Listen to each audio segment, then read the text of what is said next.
ఈ యూట్యూబ్ ప్రేక్షకులకు నా ధన్యవాదములు. వశీకరణ గురించి తెలుసుకునే ముందు మీరు మా ఛానల్ని సబ్స్క్రైబ్ చేసుకోండి.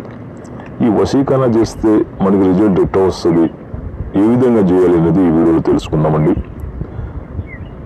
వశీకరణ చేసే ముందు మనం ఒక గదిలో ఉండవలేను, ఖాళీ గదిలో ఉండవలేను. కళ్ళు మూసుకొని పూర్తిగా తన శరీరాన్ని చూడగలిగిన స్థాయికి వచ్చినప్పుడే శక్తి కోసము సాధన చేయాలంటే మనం కళ్ళు మూసుకొని సాధన చేస్తున్నప్పుడు అమ్మాయి శరీరం అనేది మన కళ్ళలో ఉంచుకోవాలి. ఉంచుకున్న తర్వాతే సాధన చేయాలి, లేకపోతే సాధన చేయకూడదు.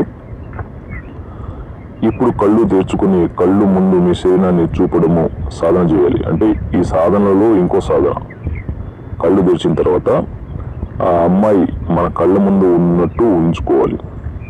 మొదట్లో జ్ఞాపక శక్తి అంచనాలు అనిపిస్తాయి, కానీ అవి పనికిరావు. స్పష్టంగా శరీరాన్ని చూడగలరు. అంటే మనం చాలా శరీరాన్ని చూస్తూ ఉంటాం, ఆ శరీరాన్ని పనికిరావమ్మా. మీకు కావాల్సిన శరీరం కావాలంటే ఈ శరీరాన్ని మొత్తం మనం డిలీట్ చేసుకోవాలి. అమ్మాయి శరీరాన్ని మనం టార్గెట్ చేసుకోవాలమ్మా. తన శరీరాన్ని, శరీర భాగాలను వాడుకోవడానికి సాధన చేయాలి. మొదటి పద్ధతి, ఈ సాధన ఎట్లా చేయాలంటే మోకాళ్ళ మీద కూర్చోవాలి. ఈ సాధన చేస్తున్నప్పుడు మనం మోకాళ్ళ మీద కూర్చోవాలి. ఈ మోకాళ్ళ మీద ఎందుకు కూర్చుంటారంటే ఈ సాధన చేస్తున్నప్పుడు ఈ మోకాళ్ళ మీద కంపల్సరీ కూర్చోవాలమ్మా. అందువల్ల మీరు ఏదో అయిపోద్ది మోకాళ్ళ మీద కూర్చుంటే పనికిరాదు మాత్రం అంటే పనికిరాదమ్మా. ఈ సాధన చేసినప్పుడు మోకాళ్ళ మీద కంపల్సరీ కూర్చోవాలమ్మా.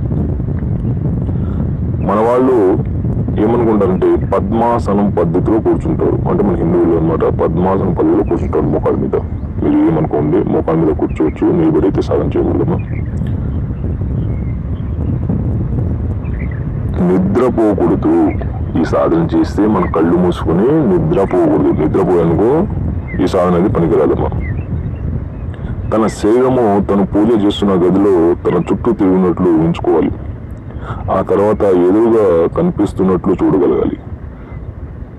తూర్పు మొహము అంటే తూర్పు సైడు మొహము మీద, తూర్పు మొహం అంటే తూర్పు గుమ్మం సైడు మనం నిల్చాలమ్మా. నిల్చుకొని కాళ్ళ మీద, ఇప్పుడు సాధన చేశారు కదమ్మా, నిల్చుని కాళ్ళు కొంచెము ఎడముగా పెట్టి స్థిరంగా నిలబడాలి. ఎడమ సైడ్ పెట్టి మనం స్థిరంగా నిలబడాలి. అప్పుడు మనకి ఆకాశంలో ఒక తెల్లని చుక్క కదులుతున్నట్టు అనిపిస్తుంది.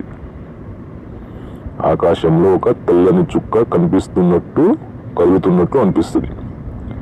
మనం చెప్పే విధంగా గుండ్రంగానే చదరముకుగానే తిరుగుతుంది. అంటే ఆ చుక్క మనం ఏం చెప్పితే ఆ విధంగా తిరుగుతుంది. సాధన చేసిన తర్వాత తన సూక్ష్మ రూపాన్ని కదపడము చేర్చుకోవాలి. అంటే మనం సాధన చేస్తున్నప్పుడు చాలా శక్తులు వస్తాయమ్మా, అవి మన శరీరాన్ని కదులు అని చెప్తాయి.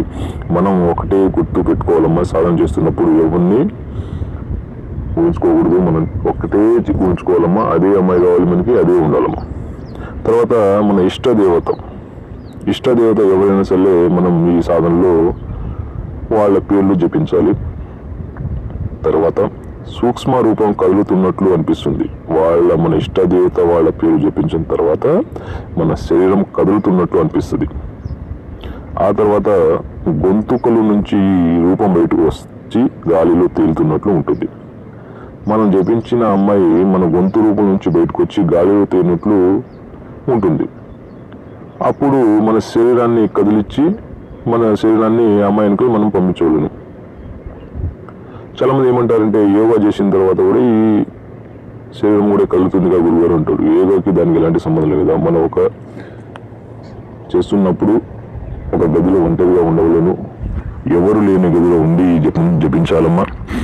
మీకు ఒకవేళ ఈ వీడియో అర్థం కాలేదనుకో స్క్రీన్ పై ఉన్న నెంబర్కి కాల్ చేసి గురువు గారిని సంప్రదించండి.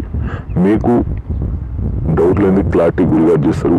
మీకు ఎలాంటి సమస్యలైనా, వశీకరణమైనా, లేకపోతే కాళికాదేవి మంత్రమైనా, ఎలాంటి సమస్యలైనా గురుగారు తప్పకుండా మీకు క్లారిటీగా వివరించి